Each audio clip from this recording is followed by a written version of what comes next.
Hi, Russell Kane here. How you doing? I'm losing the will to style my hair. My hair is more out of control than my Uncle Darren after downing a Sambuca in Latvia. Let's tear Riga up. Love, will you give me a private dance before I get arrested? How's everyone coping with lockdown? Are you looking forward to it being relaxed? Or does anyone else like me, who's been locked up for weeks, feel like they're about to walk out onto the set of The Walking Dead? Is this going to be my journey to Tesco's?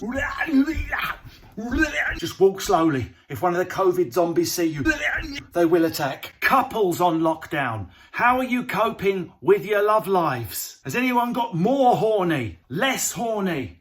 How are you varying things up? I can totally recommend playing Hairstyle Who Are You? That's a way of turning a negative into a positive. Our hair, of course, all looks different because we can't get to the hairdressers. So why not do sex from behind and play Who Are You? Girls, you might do a bob, or you could even comb it forward like The Ring. Then during shagging, you can pretend it's a stranger. Who are you? Who are you?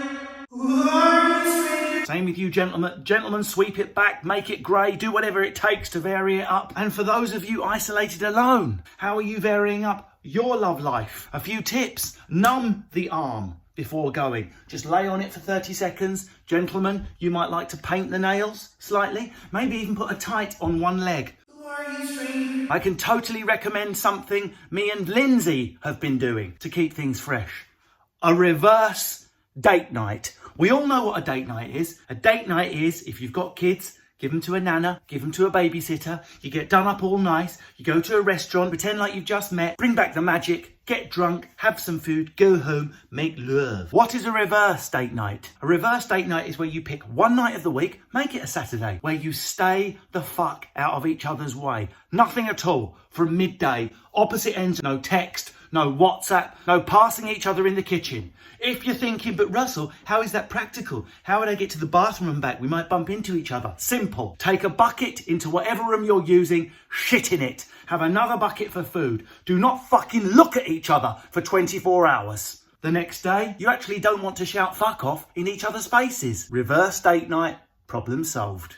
Also, please, with the Tiger King shit, can it please stop? I'm sick of the TikToks. I'm sick of the posts. I'm sick of the memes. I'm sick of Nicolas freaking Cage with a mullet. Tiger King's coming. What are you, 8 years old? That was the last time I watched something on telly, then ran outside to copy it. Do you remember when you were a kid watching a karate movie? Then because your brain hadn't finished developing, you'd go out into the garden or into the playground and do karate. We just watched karate, so I'm going to copy it. And yet, grown-ass adults in their 20s, 30s, 40s, watching Tiger King, I'm going to go onto the internet and copy it because I just watched it and my brain hasn't finished growing yet. And when a stimulus comes in, the same thing has to come out of my Neanderthal fucking mouth.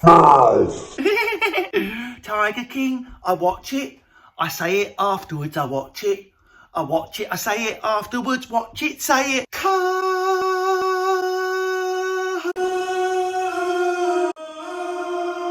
So lockdown might be relaxed. From Monday, maybe we'll be able to hang out with small clusters of family.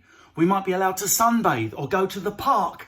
I can't believe I'm excited about these things as though they are novelties. But in the restaurant trade, something doesn't add up. Posh restaurants staying closed, sit-down restaurants staying closed, restaurants... In fact, the more nutritious and real the food being served, the more likely it is to keep the frigging places closed. First restaurants to open, McDonald's and Burger King. And yet I'm told the more weight I put on during lockdown, the more likely I am to get in trouble if I catch a touch of the COVIDs. The fatter I am, the worse the COVIDs. That's the science. And yet, beginning of May, fast food restaurants. Middle of May, people eating burgers. End of May, gyms still closed. Is it part of Boris's master plan to turn us into fat COVID fucks that die of burger exhaustion?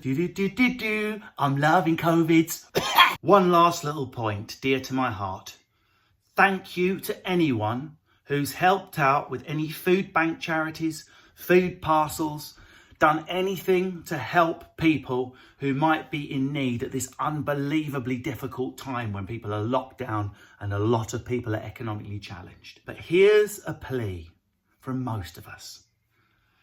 Don't make the food parcel drop about your pouting selfie. It's fine to drive awareness for the charity. But I think we can spot where driving awareness for the charity has cut off and your bell-end pouting begins. Here I am dropping off some beans at my local NHS hospital. The only way to carry them there was in the cleavage of my bikini, otherwise I would have worn a normal dress. Later on tonight, I'll be on my OnlyFans page, where I'll be getting together porridge oats, crackers and Jaffa cakes for orphans, and then pouring them all over my tits and fanny, while you can send virtual coins for just £5 a go. Ka-ching, ka-ching, ka-ching, ka-ching, ka-ching, ka-ching. But I'm doing it for the kids. I'm only kidding. Anyone that does any good, it's fine by me. Even if it is some bellend called Dave with his washboard abs out. It's just so important to stay connected to my charity work. I've shit myself.